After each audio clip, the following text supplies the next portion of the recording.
Welcome to another episode of the podcast. Happy to have you here. And today we are talking about heavy metals.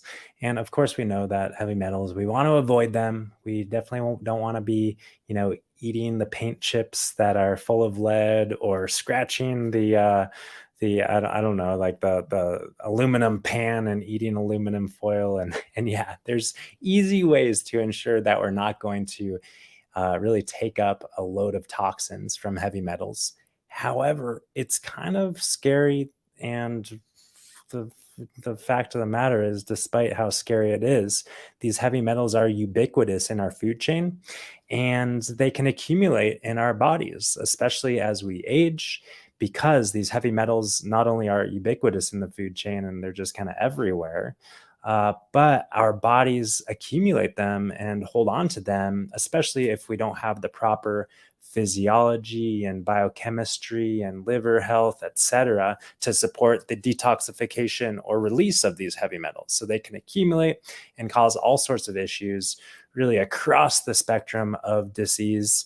Mainly, a lot of them, a lot of these heavy metals are associated with cognitive issues, Alzheimer's disease, dementia, etc.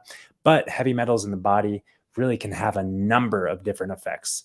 We're not going to talk about all the nuances in terms of what these heavy metals are doing to, unfortunately, sabotage our health. We're really going to focus on the action items, what we can do to avoid the accumulation of heavy metals in our bodies, and how we can support our body in clearing or releasing some of the heavy metals that have accumulated or might continue to accumulate despite our best efforts here on planet Earth. So, first things first, what I'm talking about with regard to heavy metals are, of course, the metals that are not essential for our body. I always like to point out the fact that heavy metals are just minerals that are not essential minerals, right? Right, like I just said. So these minerals include lead and mercury and cadmium and arsenic. And there's numerous other metals in our environment that might make their way into our body. But of course, those are in contrast to other minerals such as potassium and calcium and magnesium and zinc. And by the way, any of these essential minerals that our body needs and utilizes can be accumulated in excess, and we can technically have a toxicity of any of these trace minerals or major minerals in the body as well. We can have high levels of sodium, high levels of potassium, or low, extremely low levels of any of them. So those, of course, need to be kept in balance. And our bodies do a pretty great job, mainly our kidneys do a pretty great job of regulating our mineral status from, in terms of these essential minerals that our bodies need. So we're really talking about those minerals or metals that our bodies don't need or don't want. Where are they coming from? Well, a lot of them are just naturally occurring on planet Earth, right? The periodic table of elements, these are natural elements. So they're in the earth, they're part of the earth. So whenever we're growing plant foods, we're going to, when we eat those plants, our plants are going to have, yes, the magnesium and the calcium and the iron and all of the things that we talk about as being those essential minerals. And maybe just depending on the soil quality, the plants will also have some other minerals. I know one kind of really scary mineral that a lot of people have been talking about, and a lot of people have been saying, oh, don't eat green leafy vegetables because you can become toxic in thallium. And a lot of these exotic minerals that for sure do exist, and thallium toxicity is real. However, really, thallium toxicity only occurs in soils that are toxic with thallium. So for sure, we don't want to be growing and eating food out of any old soil. And unfortunately, in our world today and in current agricultural practices, a lot of soils are not only contaminated, with heavy metals and other pesticides and herbicide residues, but also depleted from the trace minerals and essential nutrients that our soils and our plants and our bodies need. So it sets us up for kind of a difficult situation. But when we do focus on eating the right stuff, and we focus on mitigating our toxic exposure in our lifestyle. I'm going to be sharing some information, some science, some research that supports the idea that we do prioritize the accumulation of the essential minerals, and our bodies actually don't accumulate the toxic minerals or toxic metals or elements. So that's the good news, is that we aren't just inevitably going to be, accumulating these toxins and then suffering from chronic disease as a result. I always like to, when talking about toxicity, maybe you've heard this metaphor before, maybe you've heard it from us or others. I like to use the metaphor, or the kind of I guess it's a metaphor of our bodies as being like buckets. And over the course of our lifespan, we are going about and just things are coming into our bucket. Now, fortunately, our bodies or buckets are designed with holes at the bottom, and these holes are our excretory pathways, our bowels, our kidneys, our lungs, and our skin. These are sometimes called our emunctory organs, and these emunctory organs flush out all of the things that accumulate in our bucket with the help of our liver, of course, which is really responsible for transforming the quote unquote fat soluble toxins into water soluble compounds, which can flush from our body. So you can imagine that we go through our life, we're accumulating things in this bucket. And if we just are putting a ton in and our liver function isn't really up to snuff, and things just kind of build up and our emunctories or excretory organs aren't really functioning optimally, they kind of become suboptimal, and then things accumulate in our bucket, and before we know it, things overflow. And that overflowing of the bucket is really our experience of symptoms. Whether these symptoms are chronic inflammation and autoimmune diagnosis, maybe it's cancer, maybe it's diabetes, maybe it's just, hormonal imbalances or fatigue or just some ambiguous thing. But we, as human beings, our goal and responsibility is to avoid that overflow or overaccumulation of toxins into our body by two ways, right? We have two ways that we can approach this scenario. First, and maybe most importantly, or I guess that both are equally important, but first and maybe easiest is just stop putting stuff in the bucket. Just being mindful of what's coming in. And of course, when we're talking about this, we're being mindful of our air quality, our water quality, drinking purified water, and then of course our food quality. And that's being mindful of eating organic, of course, eating low toxicity. We don't want to be putting in knowingly putting in toxins into our body, like when we go into the food store and we buy a package of Doritos or whatnot. There's 99 things on the ingredients list, and only 3 of them are anything resembling food. Now, that's kind of an exaggeration. I don't know how many ingredients. I don't know what those specifically are, but the point being, there's a lot of toxic ingredients in quote unquote foods that are actually more toxins than food. So yeah, that's easy and common sense. We don't want to do that. But back to this idea of toxins and specifically heavy metals being ubiquitous in our ecosystem, in our foods, and quite frankly, even in our organic produce. There's evidence that a lot of these foods can be a source of these heavy metals. So what specifically am I talking about? Like, which metals and which foods am I talking about? I'm going to share, just the most common ones that I hear that people raise questions to me about. And maybe at the top of the list, in no particular order, is arsenic in rice. A lot of people say, okay, I know rice is a whole grain. I should be eating intact whole grains. But I've read these articles suggesting that arsenic levels are high in rice. So should I be eating rice every other day? Should I be eating rice once a week? Should I avoid rice altogether? Or can I continue eating rice as kind of a staple food?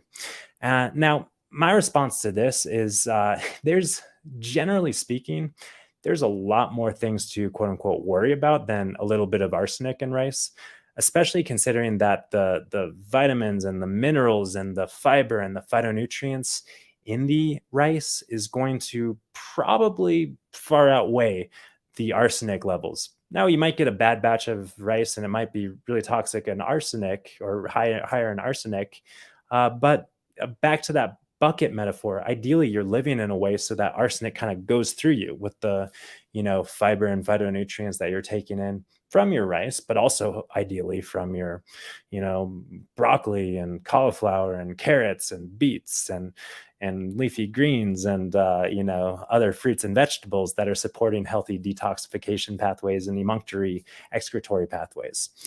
So yes, it can be an issue, but really I consider it to be more of an issue if we're eating, lots of rice every day, but also lots of, oils and lots of, animal products and dairy and Doritos and other toxic foods. So that's just how I think about it more holistically than reductionistically.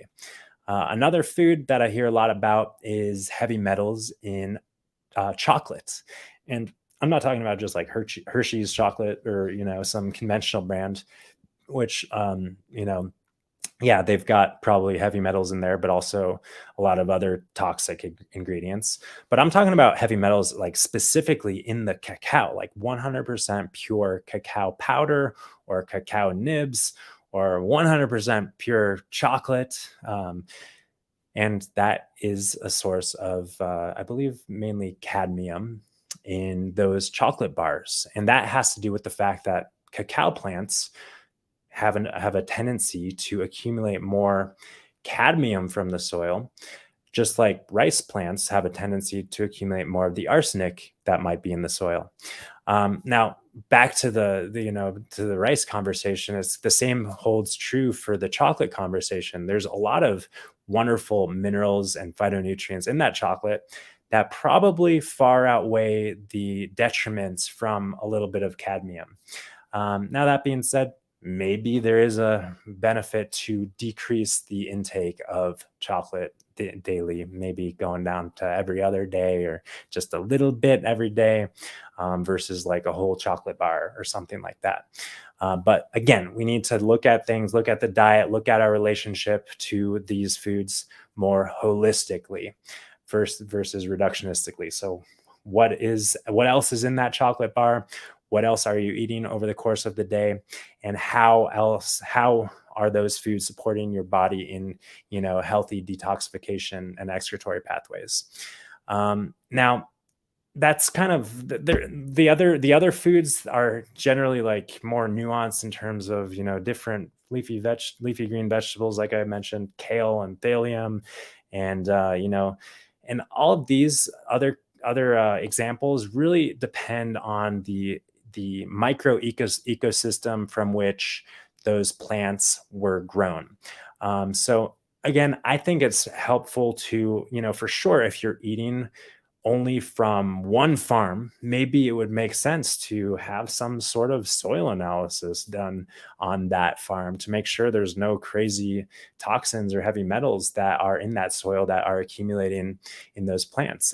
Because really, when we're talking about, just taking a step back a little bit, when we're talking about these heavy metals, we can't really assess the direct effect of these heavy metals. What we're talking about is more of the chronic accumulation of these metals in our body. The acute exposure is really not going to present with any sort of symptoms. You're probably not going to experience any sort of cadmium toxicity from eating a chocolate bar.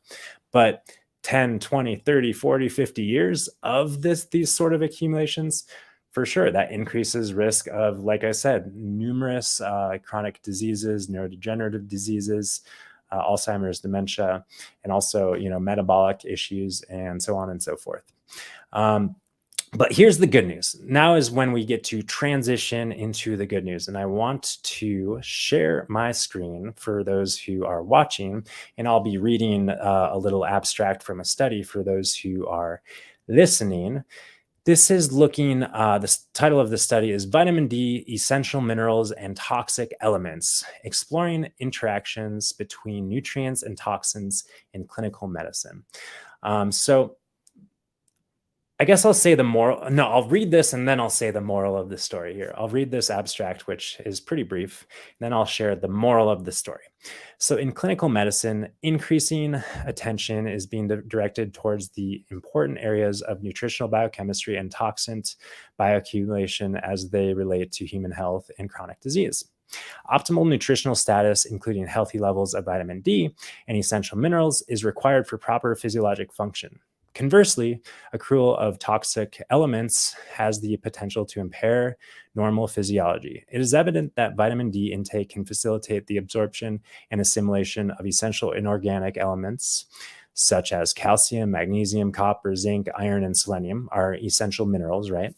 But also, here's the kind of kicker that I have to admit is kind of news to me. I didn't know that vitamin D also helps the uptake of toxic elements such as lead, arsenic, aluminum, cobalt, and strontium, and others, right? Furthermore, sufficiency of essential minerals. So, furthermore, a sufficiency of essential minerals appears to resist the uptake of toxic metals. This paper explores the literature to determine a suitable clinical approach with regard to vitamin D and essential mineral intake to achieve optimal biological function and avoid harm in order to prevent and overcome illness. It appears preferable to secure essential mineral status in conjunction with adequate vitamin D, as intake of vitamin D in the absence of mineral sufficiency may result in facilitation of toxic element absorption with potential adverse clinical outcomes. Okay, a lot of big words. Here's the moral of the story here. If our body is replete, filled up with nutrients and specifically minerals, then we are going to resist the uptake of these heavy metals such as lead, mercury, cadmium, arsenic, cobalt, strontium, etc. So essentially, we need to keep ourselves nourished to avoid toxic accumulation. And if we are supplementing with vitamin D, on a quote unquote standard American diet that is devoid of minerals, devoid of nutrients, then our body is going to upregulate the absorption and assimilation pathways. And that can be a risky thing because we don't want to just indiscriminately absorb and assimilate things from our food, especially if our diet is low in minerals and high in toxins. So the good news is that when we're eating whole food, plant-based, we are eating a mineral-rich diet. So yes, we might be intaking some cadmium, some arsenic from the rice, some cadmium from the chocolate, some other trace minerals or not trace minerals, some other heavy metals from healthy or even organic produce sources. But assuming that we're eating enough of these whole plant foods that are rich in the other minerals, the good minerals that our body uptakes and utilizes, then that's going to essentially kind of saturate the absorption pathways and help our bodies resist the uptake and accumulation of these toxins in our bodies. The other thing to note, which this paper that I just read doesn't really go into, but the other thing that's really important is our digestive health as a whole. If we have a healthy microbiome, we've talked about the microbiome in various other podcasts, and we've talked about how a healthy microbiome is a diverse microbiome, and the diversity of microbes in your gut help to produce and maintain a biofilm of mucus on your gut lining. And that gut lining, that biofilm or that mucus layer in your gut, it sounds kind of icky and it's like, oh, I thought mucus was bad. But this is a very healthy and important role in resisting, again, toxin accumulation. So you can think you put stuff in your stomach or you put stuff in your mouth and it goes through your stomach and through your esophagus and your intestines, and you want to absorb the stuff from the food. But you also want to keep the stuff, keep the toxins, keep the the heavy metals, keep the things that your body don't want in your gut tract and flush them down the toilet. So that's what a healthy microbiome supports you in doing by way of maintaining that biofilm, that mucus layer in your gut. So I guess I've been rambling here a bit.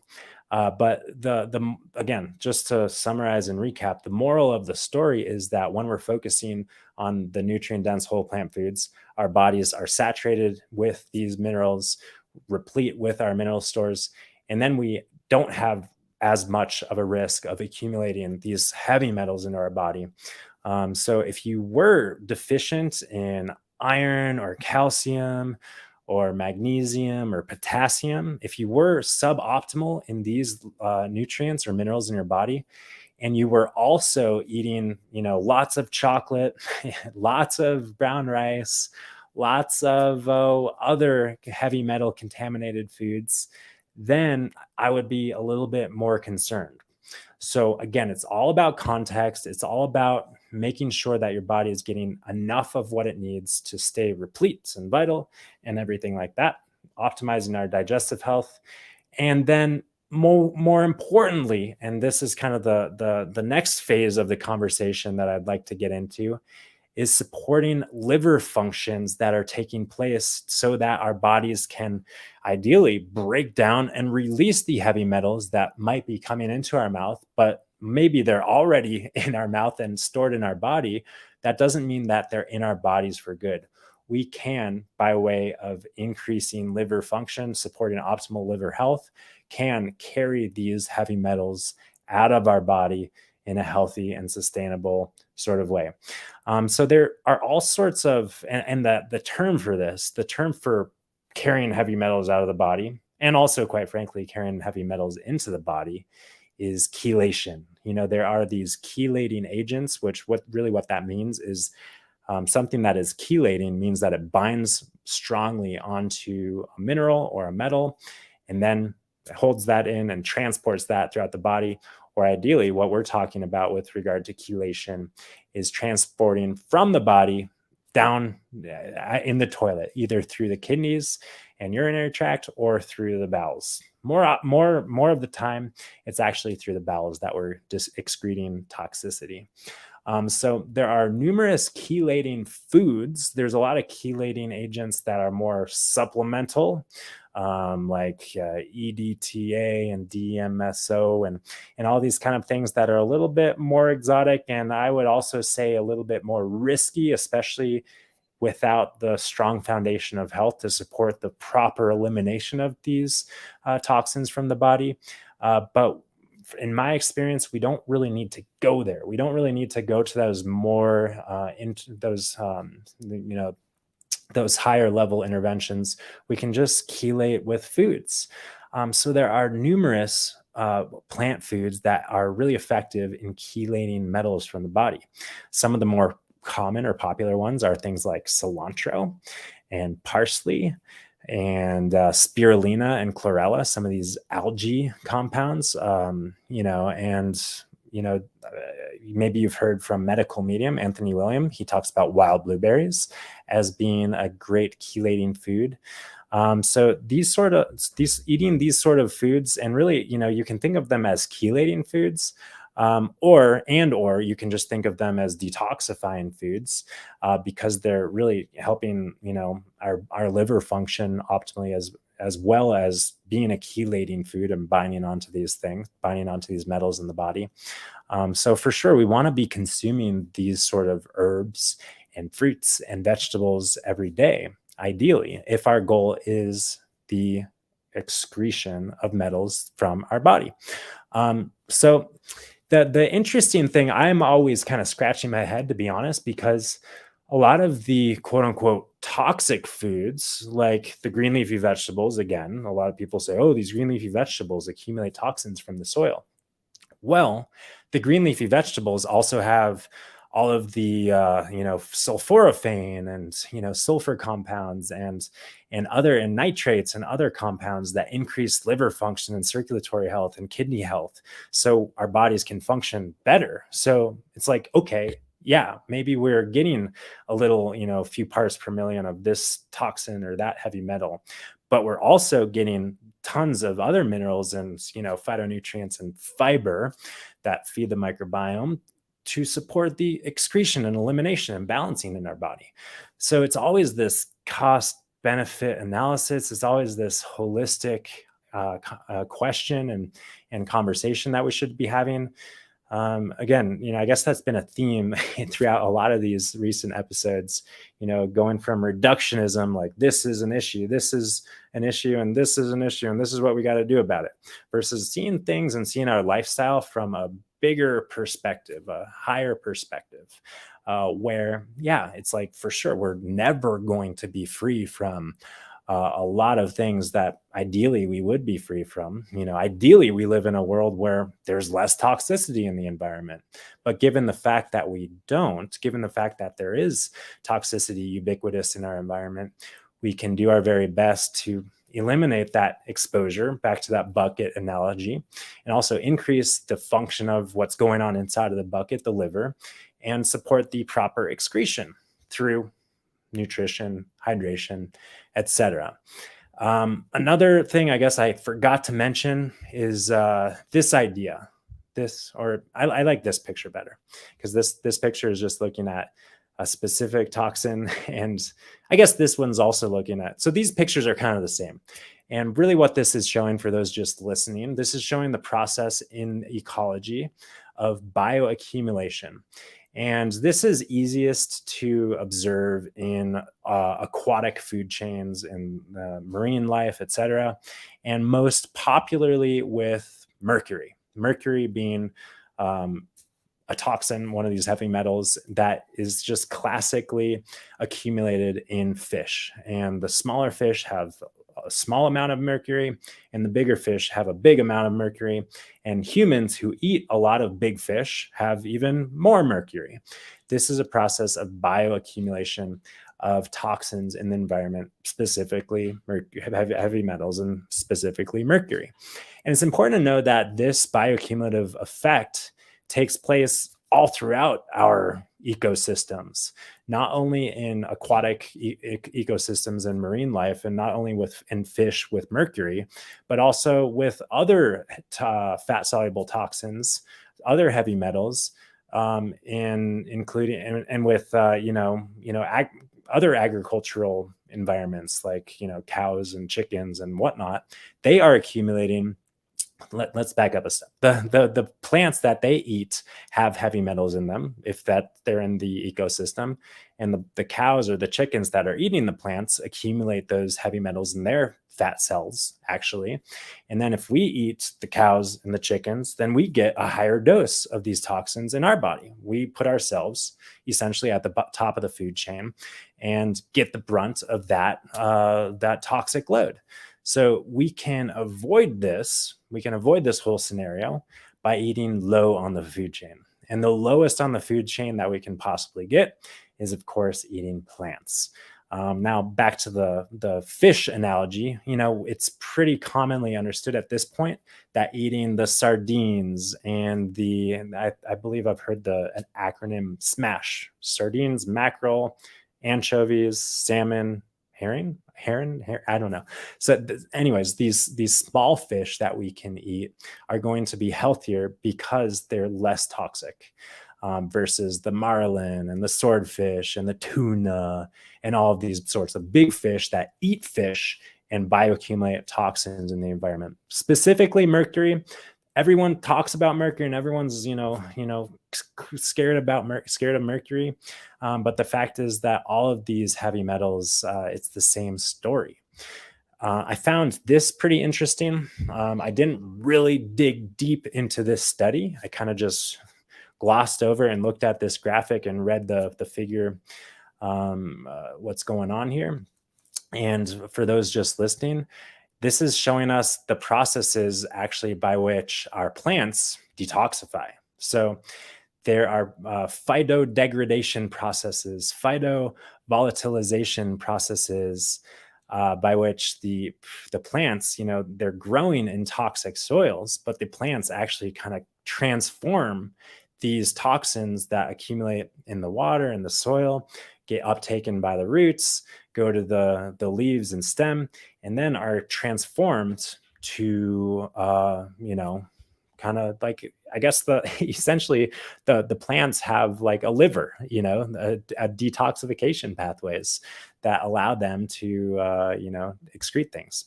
But of course, we should still, even though plants do detoxify themselves, of course, we should still be eating organic foods that are grown in healthy soils that are free from heavy metals and other, toxic pollutants. But we do our best. We do our best, right? And we trust that our bodies, when given proper minerals, proper hydration, proper, nervous system balancing and stress reduction and sleep and all these sorts of things, we trust that our bodies do what they are designed to do, to clear and detoxify and balance themselves. So I found this study, the one about vitamin D and mineral uptake and toxin uptake, very fascinating. And also just kind of reaffirming what I kind of already knew as common sense, if you will. It's always good for science to reaffirm common sense, right? But yeah, we get when we get enough, our bodies are more resilient to in the face of toxicity. So that's just more reason to stay on your whole food plant-based lifestyle, to stick with it. As you do, you've probably felt that resilience. You've probably felt that innate kind of, resistance to toxicity, or maybe you're feeling sick and maybe it's just an opportunity to double down on how you can hydrate, how, you can increase your nutrient density, increase your mineral status. And if this conversation is kind of speaking to you, good timing, because actually in 2 days on Friday is our first cleanse meeting for the 2023 spring cleanse. So this is just an opportunity to really just flood the liver with love, flood the liver with nutrients, flood the liver with minerals and hydration and all the things that it needs to work for us.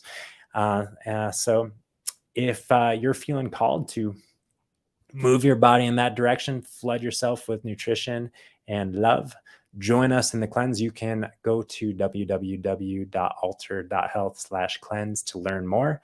It's always a great experience. We've been doing this for about 4 years now, 4 times a year. This must be our 16th, 18th cleanse, something like that. There's been hundreds of people who've been through it, and quite frankly, never had a negative review. Maybe because everyone who cleanses is just so nice and keeps their negativity to themselves. Now, I trust that if someone did have a hard time or trouble with it, I would hear about it.